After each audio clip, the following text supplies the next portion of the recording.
Hello viewers, আসসালামু আলাইকুম। Welcome to my channel মৌনিয়াস কিচেন। নতুন একটা রেসিপি নিয়ে আপনাদের মাঝে আবারও উপস্থিত হয়েছি, দুধ খেজুর পিঠা। চলুন শুরু করা যাক।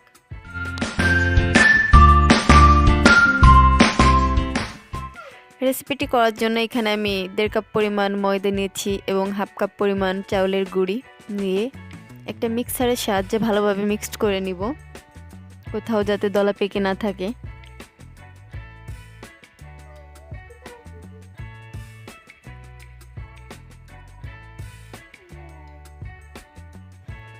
ভালোভাবে মেশানো হয়ে গেলে চুলায় একটা প্যান দিয়ে দিব। আমি আগে থেকে একটা নারকেল ভেঙে ব্লেন্ডার করে রস বের করে নিয়েছিলাম 1.5 কাপ পরিমাণ, এবং আমি পরিমাণ মতো লবণ, 4-5টা এলাচ, দারচিনি এবং 1 টেবিল চামচ পরিমাণ চিনি দিয়ে আমি বলক ওঠা পর্যন্ত ওয়েট করব। ভিউয়ার্স, দেখতে পাচ্ছেন বলক উঠে গেছে। এখন আমি কিছু সময় ভালোভাবে জাল করে নিব। এখন আমি মিক্সড করা ময়দা দিয়ে দিব ভালো একটা খামি তৈরি করার জন্য। মিডিয়াম হিটে জাল দিতে হবে, বেশি জোরে দেওয়া যাবে না, কারণ হাই হিটে জাল থাকলে আটা নিচে থেকে পুড়ে যাবে।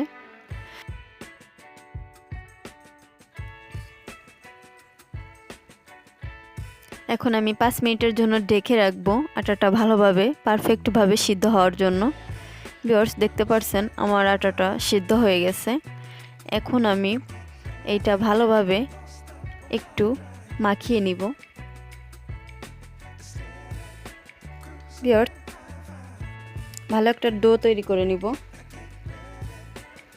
এখন 1 টেবিল চামচ পরিমাণ ঘি দিয়ে দিব। আটাটা ভালো সফট হবে।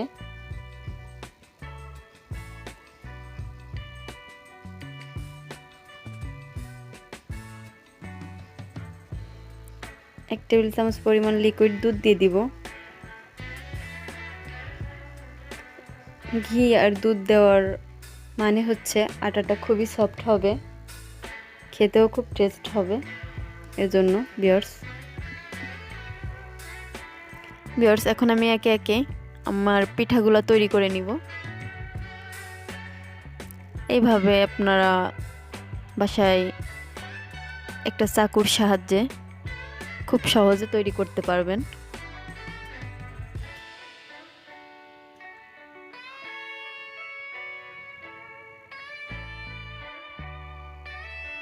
ভিউয়ার্স, দেখতে পাচ্ছেন কতটা সুন্দর হচ্ছে। এরকম একে একে আমি সব পিঠাগুলো তৈরি করে নিব।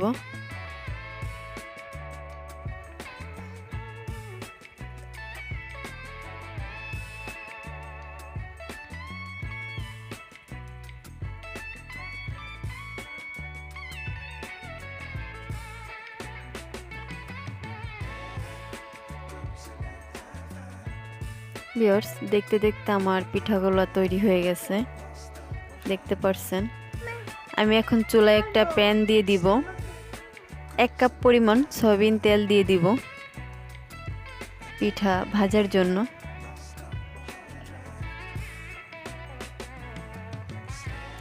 মিডিয়াম হিটে জাল থাকবে।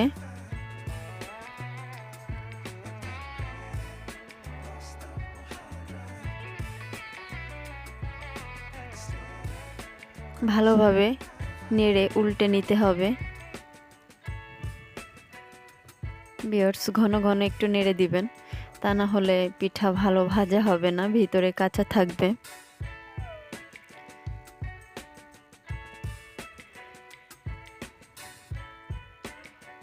ভিউয়ার্স, দেখতে পাচ্ছেন কত সুন্দর একটা কালার আসছে।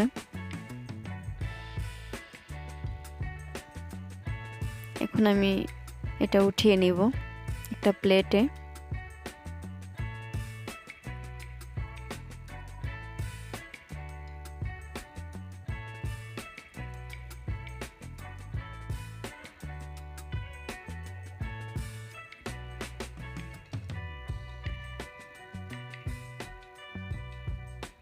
আমার পিঠা উঠানো হয়ে গেছে, দেখতে পাচ্ছেন। এখন আমি একটা শিরা তৈরি করব।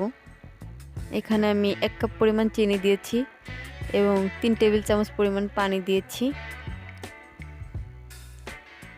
একটা ক্যারামেল বানানোর জন্য। দেখতে পারছেন অনেকটা সুন্দর একটা কালার এসেছে। এখন আমি এখানে হাফ কেজি পরিমাণ লিকুইড গরুর দুধ দিয়ে দিব।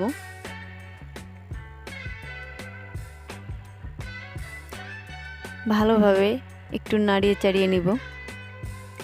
ভিউয়ার্স দেখতে পাচ্ছেন কতটা সুন্দর কালার আসছে। এখন আমি 2টা তেজপাতা ছিঁড়ে দিব। বলক ওঠা পর্যন্ত ওয়েট করব। বলক উঠে গেলে আমি 1 কাপ পরিমাণ নারকেল দিয়ে দিব।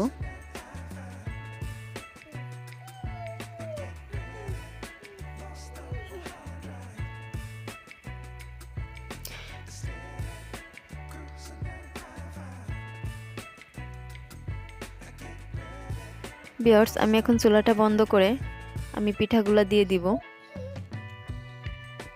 এখন একটা পাত্রে আমি পিঠাগুলো নামিয়ে নিব। ভিউয়ার্স এখন আমি এই পিঠাটা 30 থেকে 40 মিনিটের জন্য একটা ঢাকনা দিয়ে ঢেকে রাখবো। তারপর আমি পরিবেশন করে আপনাদের দেখাবো যে পিঠাটা কেমন হয়েছে।